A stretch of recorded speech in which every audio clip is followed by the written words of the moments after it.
Hi, hello. At the time of recording this, I have 89 subscribers. Woo! I'm really, really excited. I was not expecting that many subscribers my first week, and I'm just so excited that my work resonates with people. And I put up my last video on Thursday. Saturday, Justin, the Witch of Enchantment, if you don't know him, I'm going to put his channel below. He had me come on and do a live talk about the relationship of Hecate and Persephone. From there, I've made a bunch of new friends, and I'm just really overwhelmed in the best kind of way that community is already building and that my work resonates with people. And I'm just really grateful to everyone who has gone out of their way to shout me out, to support me. It just really means a lot. So thank you for walking this path with me. If you're new here, welcome to the Pomegranate Path. This is a video essay series that is a journey through myth, psychology, and my personal gnosis. It's also a devotional to my deity, Persephone. To me, the story of Persephone and her descent is more than a myth. It's also a mirror, a path for those of us who have danced in the light but are drawn to the dark beneath the bloom. Today, we begin with the persona and the story of Kore, the maiden. This is the first layer of descent, the mask that we were taught to wear and the garden that we were taught to stay inside. Before we go any further, I just want to be clear, I'm not a psychologist and I'm not a historian. This is all my personal gnosis, my lived experience, what I have studied, and also my spiritual specific relationship with Persephone. My hope is that in sharing my own descent, others might be seen in theirs. Take what resonates, leave the rest, and trust your own underworld journey. I have created some worksheets to go along with today's episode. They are totally free and on my Patreon, which I will link in the caption. It's just a resource to help you try to get the best out of my content. This series is not a replacement for therapy, and neither are my worksheets. If you need help, I highly suggest that you do your own research and seek licensed professionals. I do want to remind you that this is not a mythic retelling, so please go read the Homeric hymn to Demeter. You can find it for free online. If you would like me to record a audio version of it, of me reading it to you, please comment below and let me know. Before we explore the psyche, let's ground ourselves in myth and talk about who is Persephone. In the original Greek, I think it's pronounced Persephone, but in this series, I will be referring to her as Persephone in the familiar, to me at least, American English pronunciation. Persephone is the daughter of Demeter, the goddess of agriculture and fertility, and the king of the Olympians, Zeus.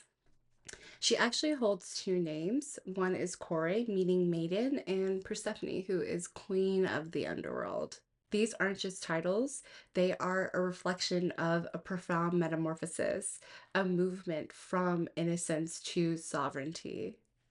The primary literary source that we have for Persephone is actually called the Homeric Hymn to Demeter, and it was written around the 7th century BCE. In this, Persephone is abducted by Hades while she is picking flowers in a meadow. And Demeter, while grieving the loss of her daughter, actually plunges the world into famine. Persephone eventually returns, but because she has eaten seeds while she was in the underworld, she is now bound to it for half of the year. On one level, it's actually an agricultural allegory, but on another deeper level, it's actually a story about transformation through trauma and initiation, a descent, a death, and reclamation. Persephone is not just a queen of the underworld, she is also a boundary walker. She walks between spring and winter, light and dark, self and other. She teaches us that the journey to wholeness has to go through the underworld, and that is where the pomegranate path begins. Before we explore the mythic descent, we are going to explore the psychological one, the mask that we wear, the persona. I'm going to start by introducing Carl Jung. He is a Swiss psychiatrist who founded analytical psychology. He was fascinated by myth, archetypes, and dreams. He believed the psyche was shaped by both personal experience and collective memory, and that transformation happens when we integrate what we've repressed. We begin forming this mask early.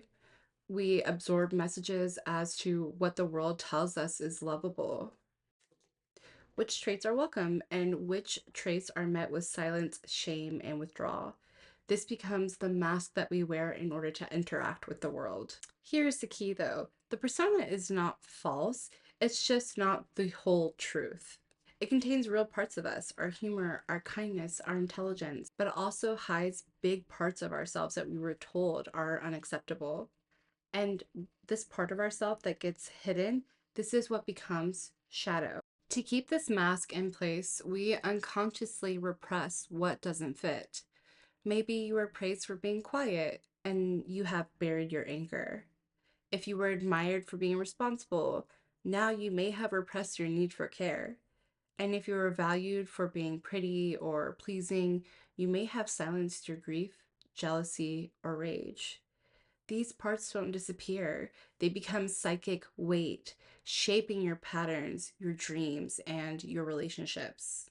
Shadow work begins the moment that we realize that who we are in public isn't the whole story, that beneath it all is a raw, wild, beautiful part of ourselves wanting to be known.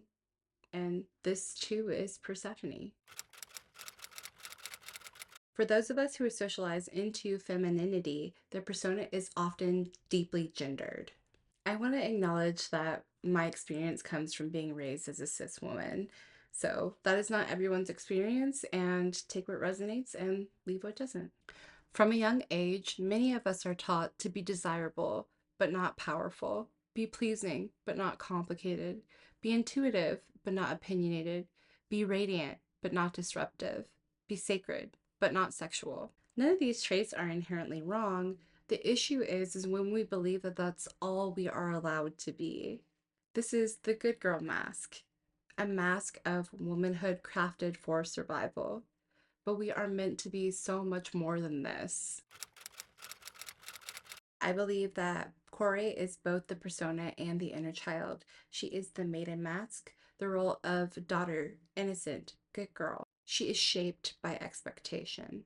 She is also the tender self beneath the mask, the child who plays, perceives, and trusts. I believe that Corey holds both the masks that we were told to wear and the innocence that we want to reclaim. To me, that's part of the paradox that makes it so powerful. And there's something that's often overlooked. Corey doesn't just mean maiden, it's also the Greek word for pupil of the eye.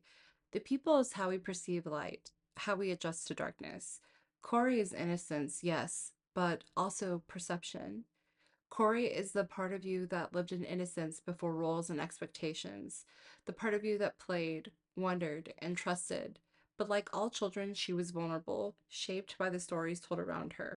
When the ground splits beneath her, she does not yet have the power to resist. When we speak of the descent, we're also speaking of the inner child, the one who is not protected, the one who did not get to choose, the one who must later be reclaimed on the path to wholeness. In the Homeric hymn to Demeter, the narcissus flower is what lures Kore, a trap set by Gaia by the request of Zeus. When she reaches for it, the earth opens up. She does not fall, she is taken. No warning, no hand, no help. This is how so many of us descend, not gently, not nobly, through rupture, grief, and disillusionment. Still, beneath it all, something sacred is moving. In the Homeric hymn to Demeter, Persephone is drawn to the narcissus, a flower dazzling enough to hide its danger. It is created as a lure to pull her beyond the surface world. This same flower blooms again in the myth of Narcissus, the youth entranced by his own reflection, unable to move beyond the surface of his own image. Where Persephone's grasp leads to her transformation, Narcissus' fixation leads to collapse. Together, these myths reveal the Narcissus as a threshold symbol. Beauty and persona may dazzle, but if we cling to the mask without growth, like Narcissus, we will wither into ourselves. To reach for the narcissus is to confront the shadow, the choice between collapse into illusionment or descent into depth, where true individuation can begin. To reach for the narcissus is to reach beyond the garden, to let the image shatter, and to begin Comparing the persona to the shadow parts of ourselves, we have social identity versus the repressed self. Crafted to gain approval, what is formed by what we had to hide? Conscious versus unconscious. Adaptive and functional versus instinctive and reactive. Who am I when I'm being good? And who am I when I am not performing? What we show the world versus what we avoid, fear, or deny. What is shaped by culture and gender roles? What is shaped by what we repress? Can be helpful and can become harmful when ignored.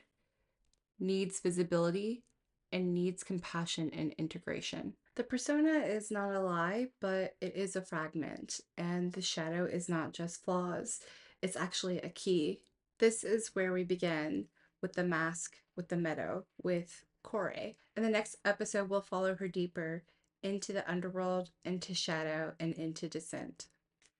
You can download the free companion worksheets for this episode on my Patreon.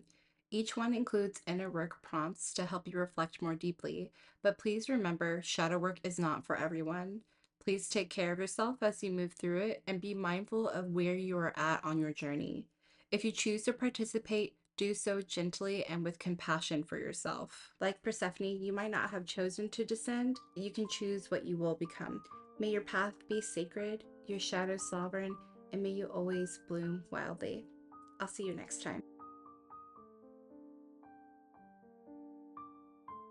Those of us who are socialized into femininity,